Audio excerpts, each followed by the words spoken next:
வணக்கம். வாழ்க வளமுடன். சமீபத்தில் ஒரு பதிவு வலைதளங்களில் படித்தேன். சிறுக நம்ம செய்யக்கூடிய சின்ன சேமிப்புகள், அது நேரமாகட்டும் பொருளாகட்டும், அது எந்த அளவுக்கு ஒரு இம்பேக்ட் கொடுக்கும்ங்கிறத நீங்கள் யோசித்து பார்த்தீங்கன்னா ஆச்சரியமாக இருக்கும். அந்த காலத்தில் சில சிறு சேமிப்புகள்லாம் இருந்தது.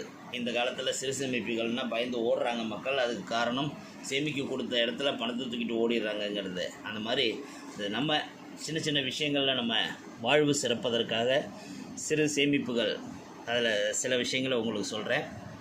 தினசரி ஒரு சிறு முயற்சி, சிறு துளி பெரு வெள்ளம்ங்கிற தலைப்பில் இது எழுதப்பட்டது. தினம் 3 தான் சொல்கிறாங்க. அவங்க தினமும் 10 ரூபாய் எடுத்து சேமிப்புன்னு தனியாக வைங்க. அது சின்னதாக சேர்றது ஒரு வருஷம் முடிஞ்சு பார்க்கும்போது 3500 இருக்கும். அது உங்களுக்கு ஒரு செலவுக்கு கூட உதவலாம். முடிந்தவர்கள் டெய்லி ஒரு 100 ரூபான்னு எடுத்து வச்சு பாருங்கள், 35,000 உங்கள் கையில் இருக்கும்.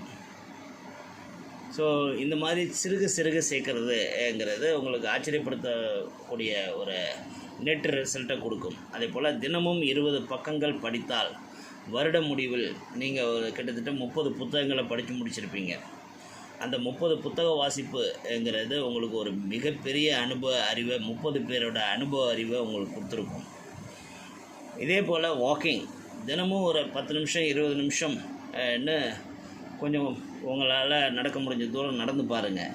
ஒரு வருட கடைசியில் நீங்கள் நடந்த தூரத்தை கணக்கு பண்ணி பார்த்தீங்கன்னா 500-600 கிலோமீட்டர்னு இருக்கும்.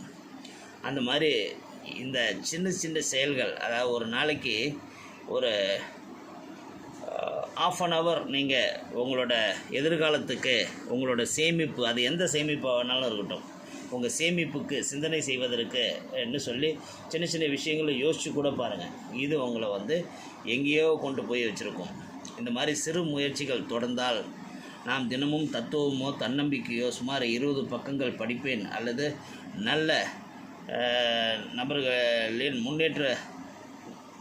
வாழ்வியல் முன்னேற்றத்துக்கான ஒளிநாடாக்கள், அதாவது பேச்சுக்களை கேட்பேன் என்று சொல்லி ஒரு வைராக்கியத்தை ஏற்படுத்தி கொண்டால் நல்ல புரிதல், தெளிவான சிந்தனை மெல்ல உங்களுக்குள்ளே மலர ஆரம்பிக்கும். வாழ்வின் திசை சற்றே மாறிப்போகும். நமக்கு பொதுவாக என்ன பிரச்சனை என்றால் ஸ்டார்டிங் ட்ரபிள் தான் இருக்கும். அந்த ஸ்டார்டிங் ட்ரபிளை கொஞ்சம் ஸ்டார்ட் கொடுத்து பாருங்கள். தினமும் 30 நிமிடம் உங்கள் வாழ்க்கைக்காக சேமிக்க ஆரம்பிங்க. உங்களை எங்கேயோ கொண்டு போயிருக்கும் அந்த சிறு சேமிப்பு. வாழ்க வளமுடன்.